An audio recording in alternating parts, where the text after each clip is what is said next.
Welcome back. I really tried to sort our inventories and sell something, but he has very little money, unfortunately. So it is what it is. Nice, comfortable little home he has.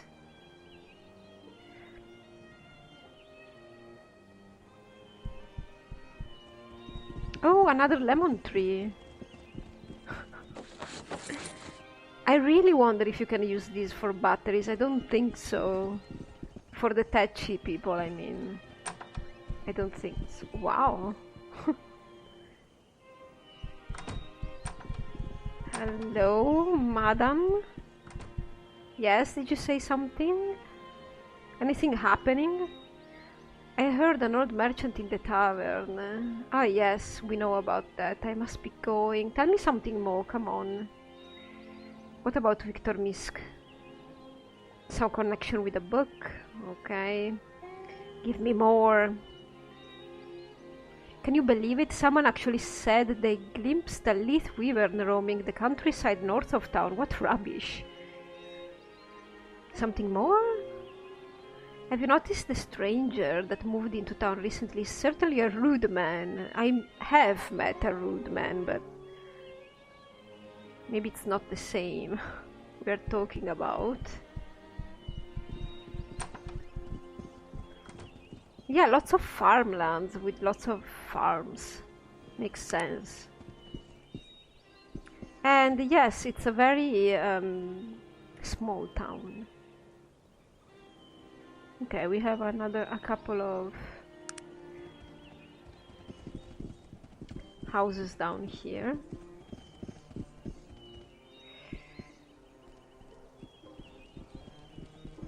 Roseboro gift shop. Ah, yes. We also completely forgot to read the book from the gift shop now, did we? Let's read it now before we enter the shop. How Nasruddin defeated the famous Aronnax. Gather around, dear children, and hear the tale of how Nasruddin defeated the nefarious Aronnax, child of darkness. Many years ago, before even the oldest of the elven folk alive today was born to this world, Nasruddin, the good ruler of our fair Arcanum, with kindness ruled the fair Arcanum with kindness and the firm hand of justice, but Aronnax was of the darkness and resented the rule of the light. Within his black heart he conspired to wrest control away from the virtuous Nasruddin and his holy elven council. Nasruddin in his goodness, and not knowing of Aronnax's evilness, had bestowed a seat on the elven council to Aronnax, and to repay his kindness Aronnax destroyed the entire city. Nasruddin's heart was crushed. He condemned Aronnax to the void, but Aronnax had twisted several of the council to his nefarious ways. And there was war. This was a bitter war, my children, and if not for Nasruddin, Aronnax would have destroyed us all. But, as it always does, goodness won the day, though a sad day it was, as the great Nasruddin lost his own life as he banished Aronnax to the dark, eternal void. So without the blessed Nasruddin guiding our way, we would all be enslaved by evil. Remember this as you go to sleep, and know that Nasruddin watches over us all, but beware. Aronnax may still be lying in wait for those who do not mind their elders and keep to their studies. Yes, indeed.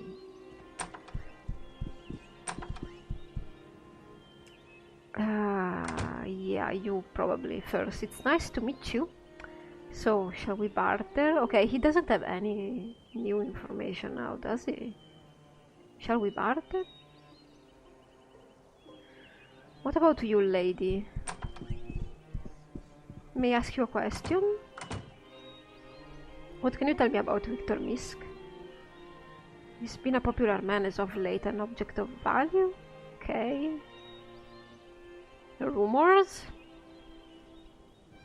Have you been to the Ring of Brodgar? It's just northwest of here. They say it's thousands of years old, something to do with magic. Yeah, I've been there. I've heard that someone has been digging up graves in the Roseboro Cemetery. Really? Something more? Any gossip? I hear that the Rosborough Inn is the finest of all the land. Yes, I would say the same, but something else? Have you met Jason C. Guy? He has been spending a tremendous amount of time studying the Ring of Brodgar. Quite an odd fellow. Yeah? I've talked with him. What, something more?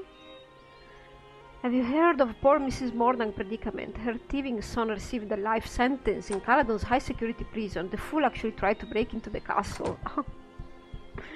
Oh well. That guy's a guard. And he took a bottle of something from there? A bottle of water or liquor or something? Really, man? Maybe they know each other. I'm not a one for evil stories, but a friend of a friend told me of this evil place northeast of here. Says it's cold, even in the summertime, and smells of all the dark magics. Gives me the shivers just thinking about it. That was interesting. Give me more of that. Okay, I think the rumors are done. Okay, so I'll try to do some selling. I hope this guy here has a little bit more money, and I hope he's gonna buy some of the stuff I own that I really need to get rid of. Okay, I tried, but with very little success. He doesn't really have anything. Have anything. He has things, he just won't buy any of our stuff. Which is the real problem now, isn't it? Huge house. Empty?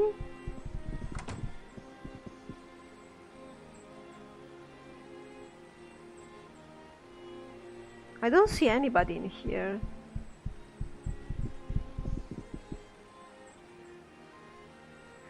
Okay.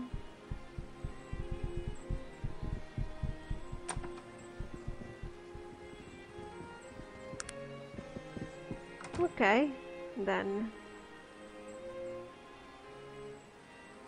I wanna talk to the guards maybe about this guy that's robbing the graves in the cemetery, maybe? Maybe, come on, game. Maybe that's the only... We just went, technically us two, right? Went grave robbing. So, maybe there is a connection?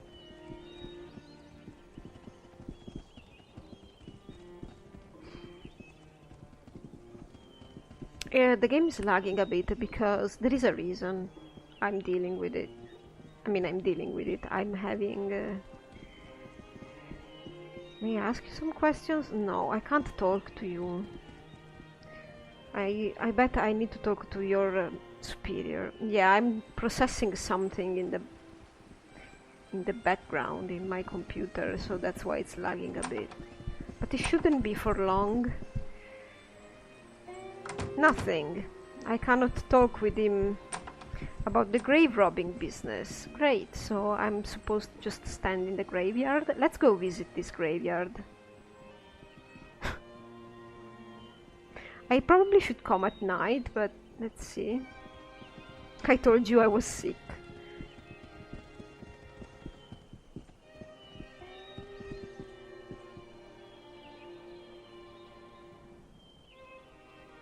The usual sentences.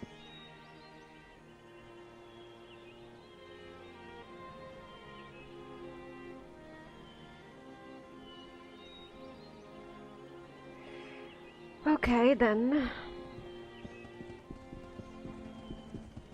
Here lies Philip Minsk, the father of Victor, right?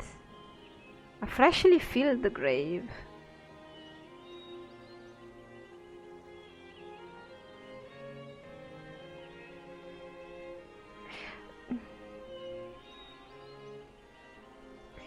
Was he the guy that actually was really worried about his plot, like his plot of land where he would have been buried? You know what, we're gonna try it in full daylight. A skull. And Tsenang, horror among the dark elves. Oh lord, Are you kidding me?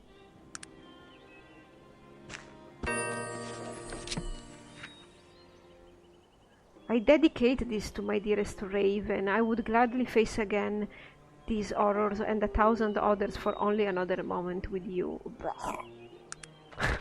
Imagine Mr. Dixon. Raven. She's not even like... I don't know, Mr. Dixon, what's wrong with you? She's not even one little bit attractive, right, Mr. Dixon? I don't know why, but he hates her. I was hoping to make him romance her, but he has his own mind now.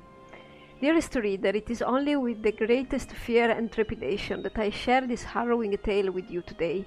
Even here, safe within the confines of my own home, I am still overcome with dread at the thought of what I am about to tell you, and what it might mean for me or those close to me, and yet I feel compelled to do so, and a great muse guides my pen to this paper, and the words flow forth from the darkest regions of my heart and mind, where they have stayed well hidden until this very evening.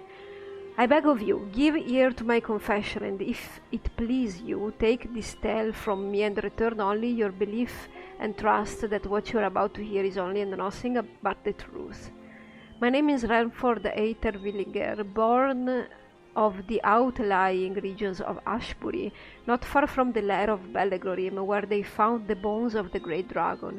My childhood was a bright one, full of happiness and light, and my parents gave to me all that a child might need. I was schooled both practically and excellently, and when my 18th year came around, I was accepted into Tarant University and ultimately found my way into the Tarantian Zoological Society. Archaeology was first love, but my first assignment with the society was with the Cultural Anthropology department. It was somewhat of a farce, actually, but the society had been given an enormous grant by one of Tarant's leading philanthropists for a very specific purpose. That purpose was to confirm the existence of the Dark Elves. Every man, woman and child in Arcanum has been raised on ghost stories and bedtime tales of these strange people known only as the Dark Elves. To the anthropologists, they are the proverbial oasis in the desert. Proof of their existence has always literally disappeared into the air. No man had ever set eyes upon them, and not one shred of physical evidence had ever been found to establish that they were real. Myths and legends were plentiful, but for the itinerant scientist, these mean less than nothing. What was needed was undeniable evidence, and I set out on this adventure with determination and confidence in my ability to bring forth just that. Had I known what lay ahead, I would have forsworn both anthropology and philanthropy and returned to work as a day laborer in the Ashbury shipyards. Better the back-breaking work than the nightmares I face every night. Before leaving Tarant, I employed the services of a certain Jaren Benel, an elven tracker who was recommended to me by the noble Mr. Quentin Payne. Again, we have a mention of Mr. Payne. Famed explorer and gentleman in every sense of the word. Jaren Benal had been born in the Glimmering Forest, and it was said that there wasn't a more knowledgeable man about the deep elven groves this side of the Stonewall Mountains. His fees were a little less than reasonable, but I had been given enormous liberty in spending the allotted funds, and it was my honest opinion that Mr. Benal was crucial to the success of the mission. I couldn't have been more correct. Within weeks we were well within the deepest and yet unearthed regions of the western Glimmering, and never once did the unflappable Mr. Benal look to his compass or consult a map. Occasionally he would stand for a moment within a clearing or beneath a great tree, head cocked, eyes closed, but aside from these infrequent moments of meditation, it was all we could do to keep up with him. Upon the 42nd day of our journey, we came to a great meadow, seemingly alive with the multitude of birds and butterflies that flew above it. Crossing this fragrant and lively field was the one of the most vivid moments I'd experienced on the journey so far. And I was so enthralled by the scene around me that I almost missed the most spectacular vision given to the eyes of a mortal man. Kintarra, the great elven tree city, lay within the towering trees at the end of the clearing, hanging like a cut jewel in the crown of a king. The mother tree, almost 400 feet tall, housed the intricately carved Hall of Truth, which shone white and smooth in the noonday sun. Impossibly thin walkways wove in and out of the boughs of the great tree, not taking away from its natural beauty, but adding to it, as if the city were merely a convenient and beautiful tangle of leaves and branches, tattooed with the flowing runes and symbols in the ancient elven tongue, and among these the graceful and lithe forms of the elves singing their beautiful songs and looking down upon the ragtag group of men with curiosity and amusement. Of Kintarra I say only this: the month I spent there was the best of my entire life. I learned much less about the Dark Elves than I would have liked, almost nothing at all really, but the moments I spent there were strange and wonderful and breathtaking, and I will not do them a disservice by attempting to put them into words. Suffice it to say that I learned there as a young man what often takes others a lifetime, and to my teacher I give heartfelt thanks and the warmest greetings. There's not a day that goes by that I don't think of you. Yeah. Disgusting. We left the trees of Kintarra with little more than faint whispers about the Dark Elves and where they might be found. The Elves of Kintarra were very reluctant to speak of them, and they begged us to forget such foolishness and to go home to Tarant. I, of course, would hear no such talk, and we travelled on north this time, as Mr. Benal believed he had uncovered a clue as to their whereabouts during his investigations while in Kintarra. And he had discovered a name, Tsenang, the home of the Dark Elves. We travelled for 17 more days, exhausting our supplies and sending most of the party back to Tarant. The forest had become thicker and more brambly, and it seemed that many of the trees were adorned with thorns, some more than a foot long, another weak, and it was only Mr. Benal and myself, and we had agreed to return before the first of the month, if we failed to find any further evidence of the Dark Elves' existence. That gave us 6 days to find Tsenang, and we pressed on despite our anxiety and fatigue. On the day before we had planned to return, the weather took a vicious turn. From out of the north came dark thunderheads, and lightning flew down from the sky like barbed lances of white fire.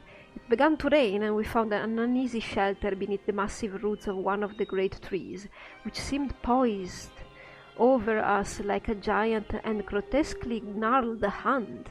I was shivering, and not altogether from the cold and the rain. Weird shadows played against the trunks of trees as the storm strengthened and the lightning became more frequent. Thunder tore the sky above our heads. I looked at Mr. Benal, and for the first time since we left Tarant I saw fear reflected in his eyes. I can't say when I first became aware of them, but one moment, while looking out through the rain, I began to notice shadows that stayed even after the lightning had subsided. Those shadows became phantoms, the phantoms something worse. They were stock still, tall and wiry, ghostly faces the color of ivory with eyes of the blackest night. Their hair hung in limp strands against their foreheads and cheeks, and they stood unblinking, oblivious to the storm and its ragings. Benal screamed something to my right, and then was pulled bodily from our shelter to the roots above.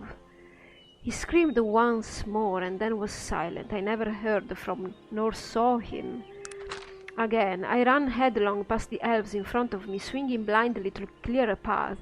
I was mad with fear, and my feet carried me deeper into the forest. I thought I heard dark and twisted laughter above and behind me, and shadowy figures darted among the trees to my left and right. Thorns tore at my arms and legs, and I stumbled among stones and the underbush, screaming incoherently. More than once great elven arrows sunk into the trees around me, grazing my skin as they flew by. They were playing with me, enjoying the hunt, waiting for just the right moment. My head was light from exhaustion and blood loss, and I fell to my knees, grasping for air, gasping for air. When I looked up, I saw it.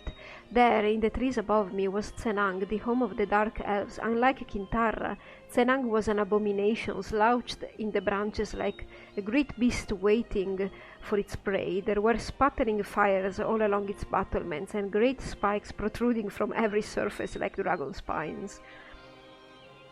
Whenever we are talking, you know, in fantasy settings, I've seen this also with the Drow in Baldur's Gate, with the so-called evil races. There are always, you know, spikes and everything is scary. I wonder, is there a game where the evil faction is not scary at all? Like, representative,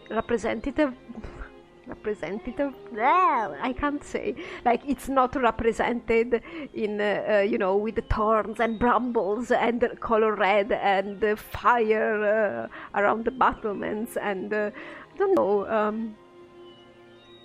is there ever an evil society in games that is depicted as full of art and very beautiful?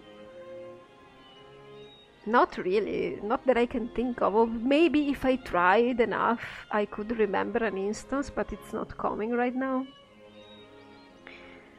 And I saw robed figures, gaunt and terrible, lined along its walkways and looking down upon me, beckoning, it seemed, for me to join them. I screamed again, and the figures seemed to raise their voices in unison, a terrible call without sound or meaning, but I heard them nonetheless. They were cursing me, they were welcoming me. In moments I was surrounded again by my pursuers. Through the downpour, I saw them unsheath daggers, their ghostish smiles floating towards me as the thunder roared above. I closed my eyes, praying to whatever god would hear me. There was nothing else I could do. Yeah, sometimes I cannot see the letters clearly, my bad. And then from nowhere, arrows were flying from behind me and above me. In moments I was encircled completely with the half-buried shafts of the thickest hunting arrows, and the dark elves around me whirled to and fro in confusion. One pulled his bow from his back and notched an arrow in one flowing movement, but was shot through the heart before he'd raised it past his shoulder. He fell silently, unbelieving. The others looked at me for a moment, the purest hatred harbored in their eyes, and then disappeared into the night, hands conspicuously at their sides. Amazed and spent, I fainted. I awoke some days later, many miles from the northern reaches of the Glimmering. I was alone, but my wounds had been treated and my supplies had been replenished. I was back in Tarant not 2 weeks later. I never met my rescuers, but I can guess who they were and where they were from, and I thank them if they are reading this. Without their aid, I surely would have died there in the shadow of Tsenang. And so, dear friend, again I beg of you to believe these words and the man who has told them to you. I do so only to share this burden with others, to gain comfort among those of my kind. At the very least, let these words stand as a warning to you. Often evil is a tangible thing, and sometimes it is a people and a place. Such are the dark elves, and such is the hell that is called their home. I have never returned to the Glimmering Forest, and I pray that I never do. Some things are better left alone.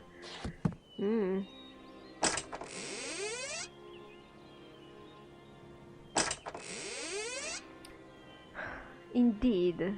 Oh no. I wanted to take away my... I can't because I have no space. What is it that... That's always the reason now, is it? Okay, so we just read the Curse of Tsenang.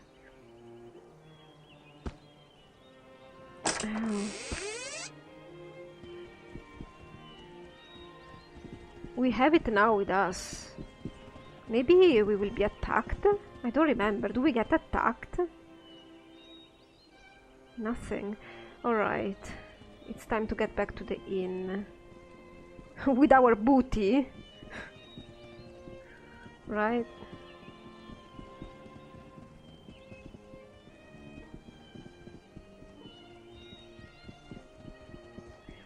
And then maybe we could leave for Tarant. Okay, I remembered suddenly a rumor about a cave nearby, right? Okay, yeah, game, you're getting on my nerves, really. Wait, if I wait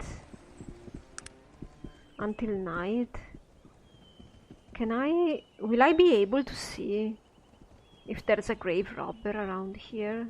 No, right?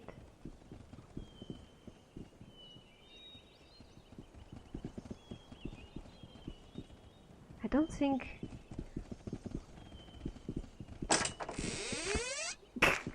Let's do something.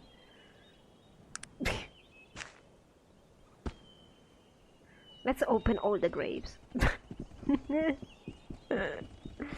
Why am I doing this? Because I can. That's why. Decent gold ring. They don't need it anyway. Now, do they? Ooh. Do I really need that? Nah, I don't. Any more graves? Nah, we're done. I suppose the mysterious grave robber was me.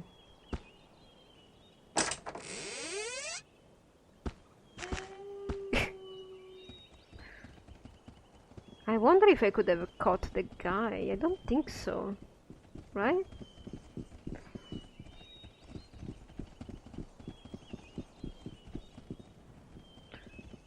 Where would this cave be? Not in the map, right?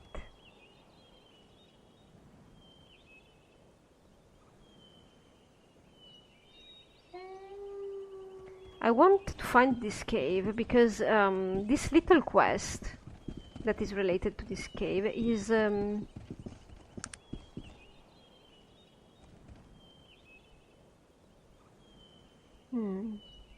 no, it's not on my map. I know I have the rumor, but this quest is a quest that you can only do if you are of a certain race. I think both gnomes and halflings and the dwarfs maybe? No, maybe just halflings and gnomes have access to this quest. So I will see if this location pops up. And it did pop up. It's the Thieves' Cave.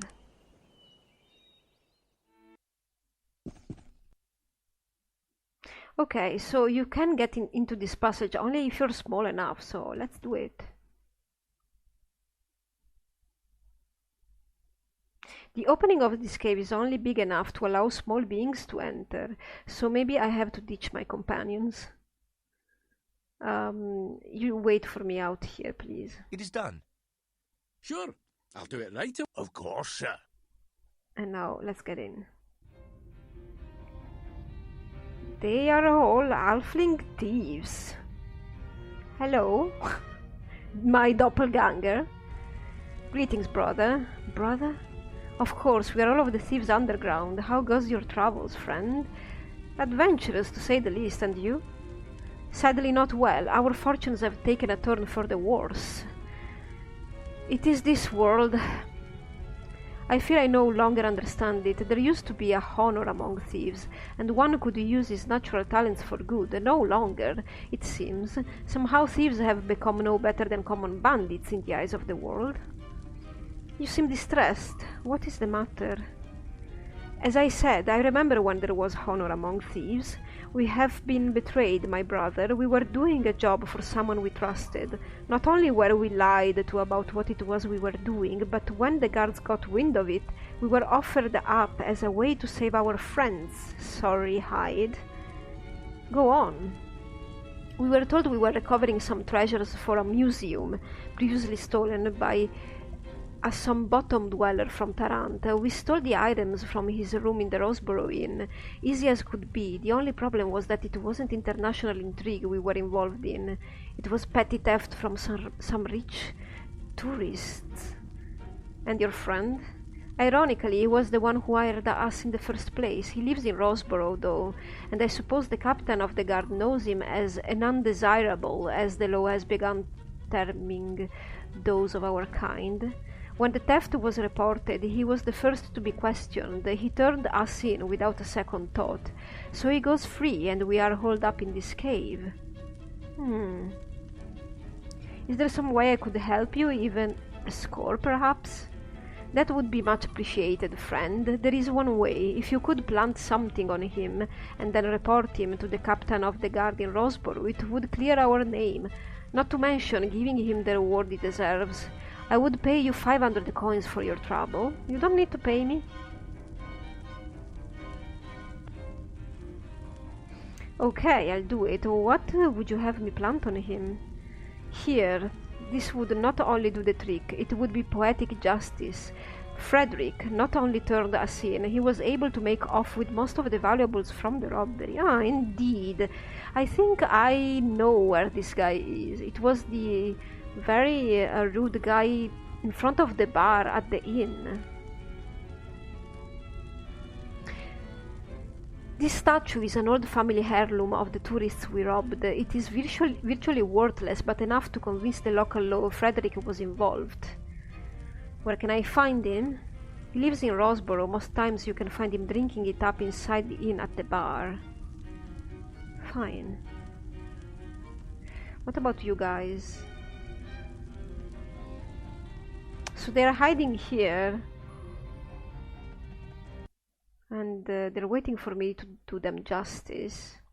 And we will do justice. Yes, sir. I'm ready to follow you, sir. What is it that Definitely. How can I help? It's about. Where is dog? Oh, it's right in front of me, but in the dark he becomes almost invisible.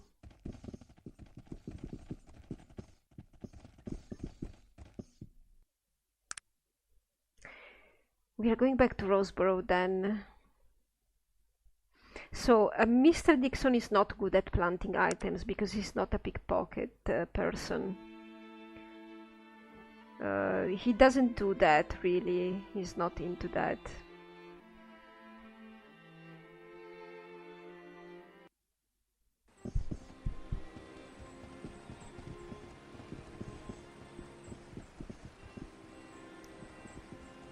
I want to see if I can, by any chance, manage to pickpocket him with the points that Bolo at the altar has given to me. But I don't think that will happen at all. It's gonna be very, very difficult.